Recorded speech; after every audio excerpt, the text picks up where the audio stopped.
Всем привет! Сегодня расскажу вам о клее для кожи, который долгое время мне рекомендовали подписчики канала. Сразу говорю, что работать можно с любыми клеями, которые вас устраивают в работе, которые полностью покрывают ваши задачи. Если их правильно наносить по технологии и у вас никаких не возникает вопросов в их использовании, то смысл менять, допустим, тот же ПВА или клей Момент на какой-то другой нету.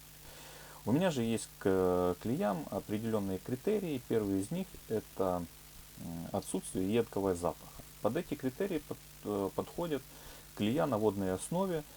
Вы уже видели видео об Экосаре от Кендофарбен, о клее Текс. И сегодня вот третий клей на водной основе я рассматриваю. Это клей Экостик 1816B.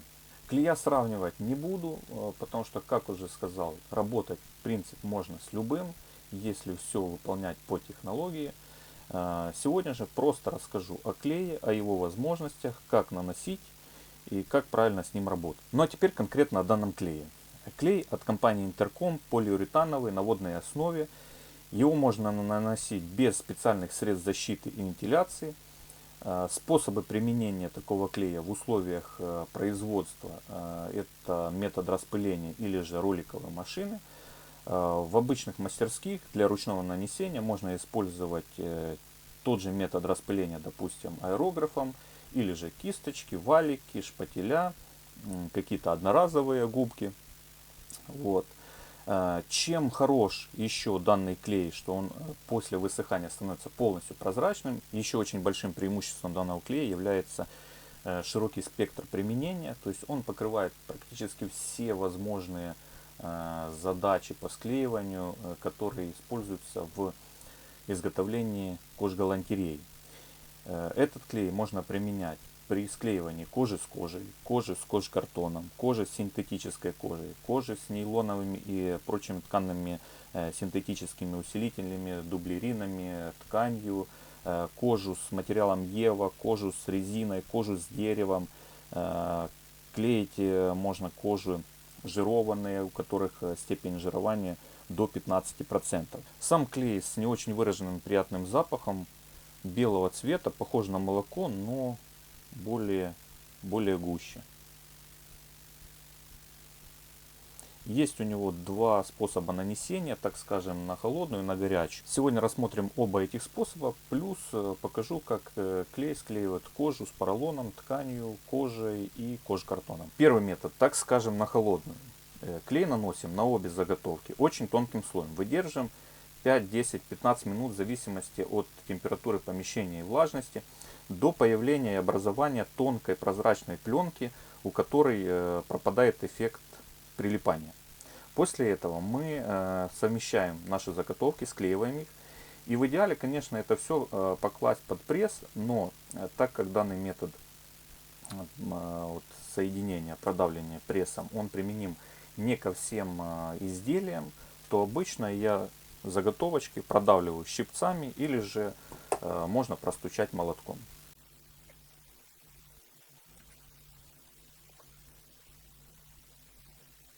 По такой же схеме работаем и с кожкартоном. Положительный момент данного клея в том, что после высыхания мы можем еще выдержать минут 20 до 20 минут до момента склеивания. То есть, что нам это дает? В данной ситуации, когда мы склеиваем несколько деталей и вклеиваем вставку из кожкартона, мы можем промазать обе заготовки из кожи, промазать одну сторону кожкартона, наклеить его, после промазать еще раз, только уже другую сторону кожкартона и наклеить второй слой, закрыть вторым слоем кожи.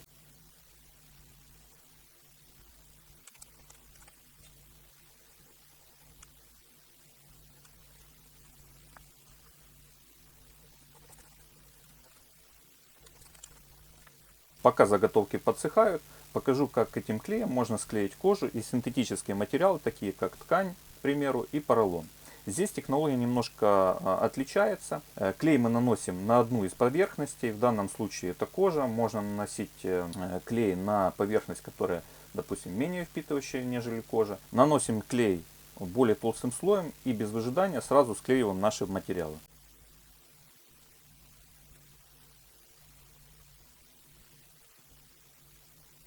Клей высох, можно это видеть. Вот он не прилипает к пальцам, я таким образом проверяю. Здесь очень важный момент, наносить тонким слоем, максимально тонким слоем, но без пробелов, чтобы пленка, которая создана клеем, она была цельной. Далее совмещаем заготовки. Как уже сказал, можно класть под пресс.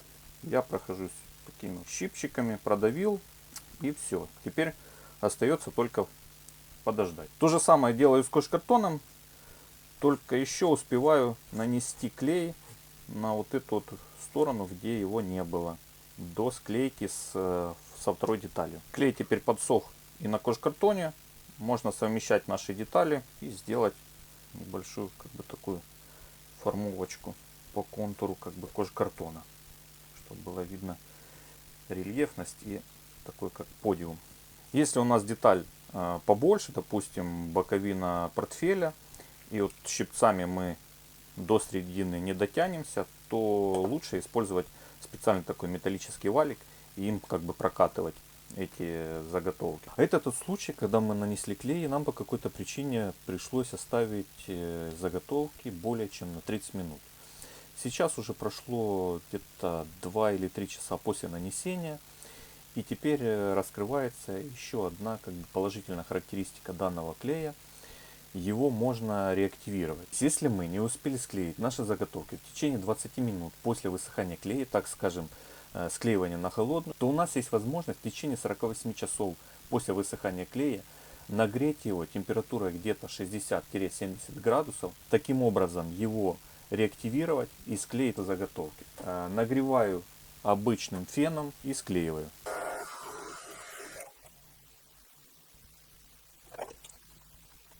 Теперь остается проверить результат и проанализировать его. С момента склейки прошли сутки. Вот так вот выглядит клей после высыхания. То есть он практически полностью прозрачен. Заметен на шпателе только из-за того, что отражает свет и выходит как бы такая глянцевая пленочка на поверхность. Начнем с ткани, с поролона. И еще ради эксперимента наклеил сюда металлическую кнопку, чтобы понимать, можно ли делать обтяжку кнопок кожей вот с помощью такого клея. Давайте, наверное, с нее и начнем. В принципе, результат неплохой, то есть волокна кожи они остались в некоторых местах на кнопке. Держит не очень сильно, но в кнопке обтягивать, мне кажется, можно, потому что в большей степени склейка идет там уже подвернутой кожи. Ну и плюс в незначительной степень приклеивания будет и к металлу. Поролон. Поролон тоже, ну как бы вот остались его частички на коже, то есть он как бы приклеивается. Мне кажется, подобные материалы, их особо там намертво фиксировать к коже не нужно, потому что такие материалы это обычно как прослойка, да, как смягчитель какой-то, вставка используется, и особой прочности, допустим, для склеивания, вот для такого склеивания оно как бы не нужно. С тканью все нормально, вот видно, волокна кожи остаются. Теперь посмотрим на склейку кожа-кожа. Вот, склеивал на холодную.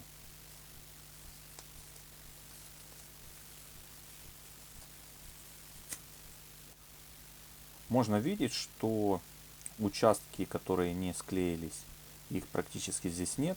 То есть с обеих сторон остались волокна кожи, которые получается и разорвались. То есть самая как бы слабинка в том, что не хватает прочности именно волокон при таком разрыве. То есть клей с этой задачей справляется вообще отлично. Далее склейка на горячую, то есть после того как сколько там где-то час, два, три пролежали эти кусочки, я их активировал феном и склеил.